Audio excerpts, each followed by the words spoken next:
Dude, who is organizing P Nation? Is it Psy? Okay with Tragic downfall of P Nation. From being one of the most and praised why companies everyone's in the leaving. industry, P Nation went to losing 3 of their biggest artists. So P Nation was started by Psy, and then he signed like Hyuna and stuff, of right? A few weeks. And as you can tell, They this left? is raising a lot of eyebrows. Psy first established P Nation when he left YG Entertainment in May of 2018. The reason he left was to start his own label, and on January 23rd, 2019, I'm generally interested what's going on. announced on Instagram that he had named it P Nation. I've established a Good company, a name of which is P Nation. I would like to share things that I've learned as a PD manager director of Psy for 19 years. Allow me to make a playground for passionate players chasing their dreams with sweats. This proved to be a That's smart good. decision as he hit big at the very beginning. The day after the announcement, he signed an exclusive contract with none other than Jessi. If Jessi had chosen P Nation, then it meant that she trusted them enough with her music, and that was all fans needed. Then things got even better. 2 days later, Psy announced that he had also Didn't signed Jessi leave like the previous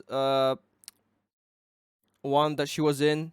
It couple Hyuna Because they had like really bad relation. and Dawn under his agency. Considering Cube Entertainment had kicked them both out after the dating news broke out, P Nation felt like a savior. The company built quite a reputation for themselves. See, I never understand why this whole thing in K-pop, when the girl comes out like they confirm that like they're dating or something, they got kicked out from the Cube Entertainment. I never understand that. Is it because like fans like these people so much so that they think they can like, I don't know, fantasize to be with them or something? I don't know. After the dating news broke out, P Nation felt like a savior. The company built quite a reputation for themselves only a few days after the agency had been established. Whoa!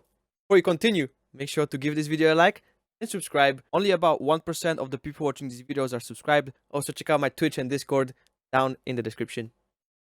Things only got better when they signed Crush in July of 2019 and then Haze in September of 2020. At this point, P Nation had a company full of talented artists, and on paper, they were the perfect agency. Wanting their favorite idols and groups to sign under P Nation became kind of a running joke among K-pop fans, and out of all the labels, they were deemed as the best one. Well, that was until the rose-colored glasses came off. Being the first artist they signed, Jessi built a pretty close relationship with Psy and the other artists under the label. The songs she released while she was under P Nation became quite popular. She was the host of some variety shows that were Didn't they release some songs recently? Doing great, so things seemed perfect. Keyword here is seemed, because it turns out that Jessi didn't have as much creative freedom as people originally thought. Jessi and Psy's great relationship didn't translate into their work because they had some creative differences that obviously bothered Jessi. She had expressed that the process of working with Psy drove her crazy, even though he had laid off her ever since the release of Nunu Nana. Jessi also said, "I am still going crazy. Actually, no matter how much Psy and I fight, I lose. We fight a lot, but we are both honest and there is no end to it. But now that I am older, it is hard to fight. We are still arguing." Jessi had also talked about how Psy pushed her to promote the songs she didn't want to promote and how Psy tried to control her in different ways, from her releases to the way she dressed. She also wasn't promoted as well as she deserved to. She was always rushed to produce her singles, and when they were released, she only got to promote them on variety shows that she was a part of, like Shoulder View and Sixth Sense. Also, in the 3 years that Jessi was a part of P Nation, she didn't release even one physical album. So it's no wonder that she decided to not extend her contract with P Nation when it came to an end. She parted ways with the company on July 6, 2022, assuring fans that they were still on good terms despite everything. However, a line from her post really got the attention of the netizens. She said, "I understand people can make assumptions right now based on my current situation, but the truth shall reveal itself in a matter of time." Some thought that the truth in question was about the way P Nation and Psy So she was the first one, and then she's like, yep, there's gonna be more people leaving. Some thought that it was about her opening up an agency of her own. Jessi will probably reveal it in the future. This isn't something that happened only with Jessi though, as Hyuna and other artists under P Nation went through something similar. After Cube Entertainment kicked her out for dating Dawn, P Nation took both Hyuna and Dawn in, and fans were more than happy about this. Hyuna would be able to date freely and be involved in the creative process of her music. What more could they ask for? Even though the music that Hyuna was releasing under P Nation wasn't exactly like the music she had released in the past, she seemed happy. Then fans started to notice that her situation with P Nation wasn't ideal. Being arguably their biggest artist, you'd think that Hyuna would be treated like royalty, but it was exactly the opposite. She barely got any comebacks, and when she did, the releases were infrequent and very rushed, and it showed. Some said that it was because of her health, but is that really an excuse for the lack of effort the company put into her releases, teasers, and Wait, so what are they doing at the company? She's like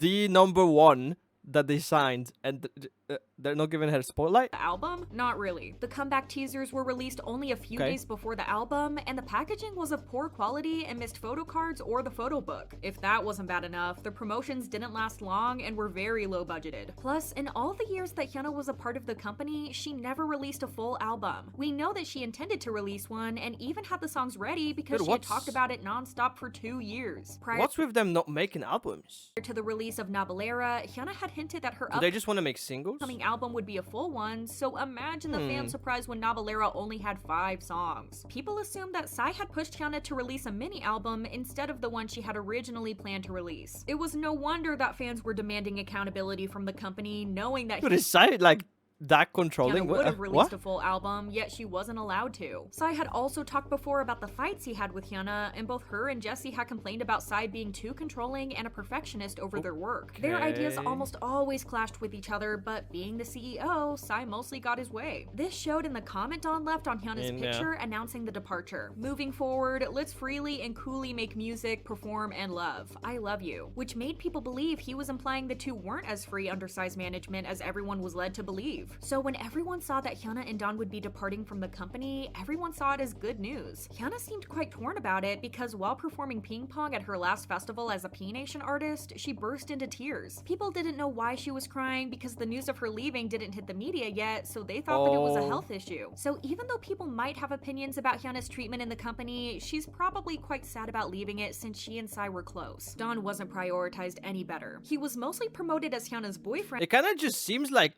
Psy didn't really organize properly, you know? And based on what we've and it was seen very from controlling. The media, he was portrayed as having no quality outside of being her boyfriend, which is horrible, and he deserves more recognition. He made his solo debut on the same day as Hyuna's comeback, which didn't serve him right as everyone was mostly focused on his girlfriend. He didn't have a physical album, so the fans couldn't support the comeback by buying physical copies. In 2021, his only comeback was Ping Pong with Hyuna, and his solo discography consists of 1 single, a digital mini album, a collab album with Hyuna, and some collabs that have his name attached to it, but that's about it. Dawn is incredibly talented and well-rounded, and was one of the most popular members in Pentagon, but P Nation didn't help him to get bigger. Sure, Dawn wasn't the most enthusiastic person about appearing on variety shows, but even his releases and music were tied to Hyuna, and fans were devastated that this kept happening. The other artists at the company seem to be having the same problem, which mainly revolves around the lacking management. Just seems like the people that got signed to P Nation didn't have any you know, any say in what was going on, and they really didn't release any music. When D-Ark was dealing with his scandal of forcing his girlfriend to have intercourse with him, and when they did, there was like it was really controlled. And being accused of underage drinking, P Nation kept silent and D-Ark quietly left the company. The company never addressed the issues, saying that the reason for his departure was the expiration of his contract. They even said, "We will send our unstinting report for D-Ark's upcoming new music journey, and we will support his future artistic career," which was not the best way to respond to accusations as serious as D-Ark's. There was also the issue of the company debuting a 12-year-old in their upcoming boy group, which didn't sit well with either netizens or the fans. K-pop hasn't had any strict age restrictions when it comes to debuting, but to people, 12 years old is too young. P Nation eventually listened to the criticism and decided to wait before debuting them. However, just the thought who is organizing P Nation? Is it Psy? Okay with debuting a literal child was disturbing to others. Another reason why the three might have left, or might have been just a tiny bit more pushed to leave, could be because of the recent incident. Psy's Summer Swag concert has been a hot topic because of the drought that Korea was experiencing, but it got worse once a construction worker passed away after sustaining injuries while dismantling the set. The person in question was a Mongolian man in his 20s that had fallen from a height of 15 meters. The company expressed their condolences and said that they'd make sure an incident like this never never happens again. However, the public was outraged. Judging by Dawn's comment, he and Hyuna might not be eager to join any other entertainment company in the future and might be more interested in promoting their music independently. In general, the problem with the company seems to be the poor management. They signed a lot of established artists not even a few days after the company started, so it's natural that people had expectations. Then the second they planned to debut another group and promote them, these soloists had already been left behind by the company. The promotions were lacking, and there was an obvious absence of effort in everything these artists released. While it's great that P Nation took these artists in, it's also a bit worrying that none of the idols who signed with them have decided to renew their contracts. We might not know what's really going on behind the scenes, but as you can tell, it's quite suspicious. What are your thoughts? I don't know, it just seems kind of weird, just the whole organization of the companies just really feels like they don't really care, you know? There's like, okay, we're just gonna sign the biggest people and then just not make music and then not let them do what they want to do. It's like, what? Okay, dude, sure. Thank you for watching this video, and also thank you very much to all of my supporters over at Patreon. If you'd like to see these videos earlier, head on to Patreon, and if you want to see more videos, click the videos here and here for more videos from me.